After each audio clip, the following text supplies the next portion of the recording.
শুভ শিব চতুর্দশী। আজকে আমাদের এই শিব চতুর্দশী পালন অনেকেই করে। আজকে আমরা বাড়িতে আমার বৌমা, আমি আর বৌমার শ্বশুর, আমরা তিনজনে মিলেই উপোসটা করেছি। এদিকে আমি গোপীনাথকে চান করিয়ে নিয়েছি, নিয়ে শীত লেগে গেছে, ঠান্ডা ঠান্ডা, অনেক সকালে চান করিয়েছিলাম, তাই একটু চাদর গায়ে দিয়ে বসিয়ে রেখেছি। আর আমি এদিকে ভোগ লাগিয়ে দেব। আর কি কি ফল নিয়ে এসছে ফলগুলো আমি দেখি। এদিকে আজকে শিব চতুর্দশী উপলক্ষে বাড়িতে কোনো অন্ন রান্না হবে না, আমরা সবাই উপোস করেছি। আজকে সবাই আমাদের ফল মিষ্টি এসব খেয়েই থাকা হবে। আর অন্যবার আমরা উপোস করে অনেক সময় রাত জাগা হয়, এবার পারবো কি না জানি না।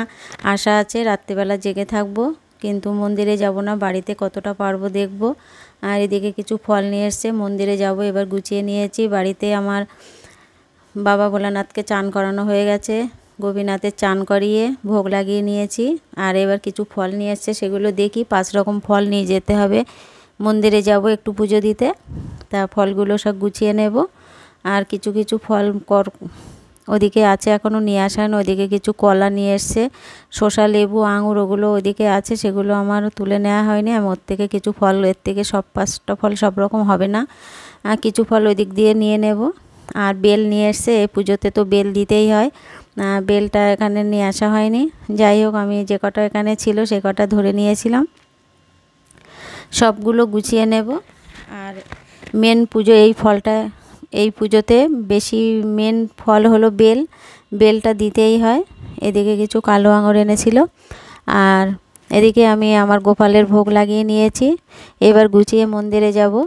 বাড়ির মন্দিরে আমার গোপীনাথ সেজে বসে আছে, ভোগ লাগানো হয়ে গেছে। মন্দিরের থেকে পুজো দিয়ে বাড়ি এলাম, এসে ভাবছি আজকে তো আর অন্য কিছু রান্না হবে না, একটু ছাতু মাখা করলাম। ছাতুটা মেখেছি নারকেল কোড়া, কলা আর একটু সন্দেশ দিয়েছি, আর বাতাসা দিয়ে ছাতুটা মেখেছি।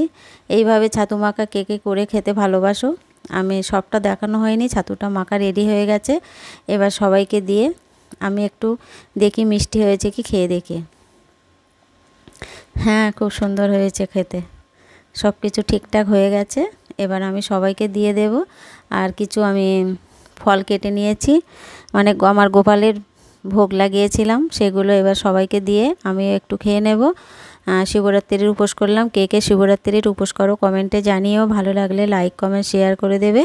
আমার সব রেডি হয়ে গেছে আজকে সারা দিনের জন্য, এটা খেয়েই থাকা হবে। আর রাত্রিবেলার দিকে একটু লুচি তরকারি করব, সেটাও তোমাদের কাছে শেয়ার করব। আজকের দিনটা সবাইকে কে কীভাবে কাটাচ্ছ কমেন্টে জানিও। শুভ শিবরাত্রি, পরে আবার দেখা হবে।